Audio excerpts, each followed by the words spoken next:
আসসালামু আলাইকুম। আজকে আমি একটা মজার রেসিপি নিয়ে চলে এসেছি।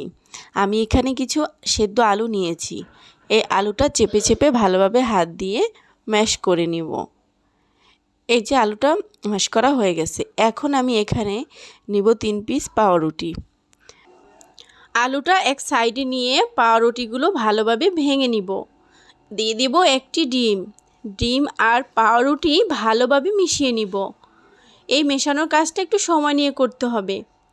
তো আলু আর পাউরুটি কিন্তু ডিম আর পাউরুটি ভালোভাবে মিশে গেছে। এখন যেটা দিব 2 টেবিল চামচ কর্নফ্লাওয়ার, 1 টেবিল চামচ লাল মরিচের গুঁড়া, 1 টেবিল চামচ দিব লবণ, 1 টেবিল চামচ দিব গোলমরিচের গুঁড়া।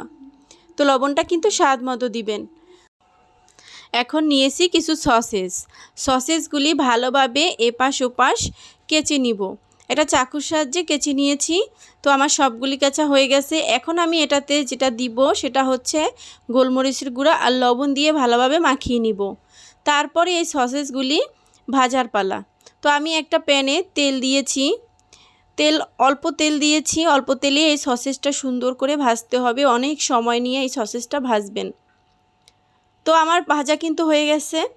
এখন এখান থেকে আলুর পুর নিয়ে সসেসটা ভিতরে দিয়ে এপাশ ওপাশ করে চেপে চেপে এটা কিন্তু একটা রোলের শেপ দিয়ে নিব।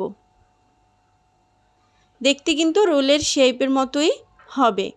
তো এই যে এভাবে হয়ে গেছে। এখন আমি কিন্তু সবগুলি এভাবেই বানিয়ে নিয়েছি। আমার লাগবে একটা ডিম। আমি ডিমটা ভালোভাবে ফেটিয়ে নিয়েছি। ডিমের ভিতরে একটু লবণ দিয়েছি। তো আমি সবগুলি ডিমের ভিতরে এপাশ ওপাশ করে উল্টে পাল্টে আমি নিয়েছি বিস্কুটের গুঁড়া।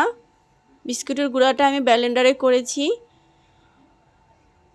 তো এখন আমি বিস্কুটের গুঁড়ার ভিতরে ভালোভাবে মিশিয়ে নিব।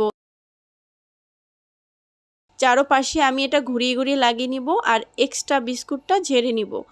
এভাবেই আমি সবগুলো করে নিয়েছি। এখন এগুলি ভাজার পালা।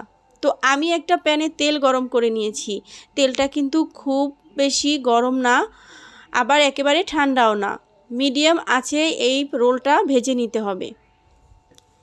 এটা কিন্তু ঝটপটি একটা মজার নাস্তা আর খুবই কিন্তু দেখতে যেমন সুন্দর, খেতেও মজা।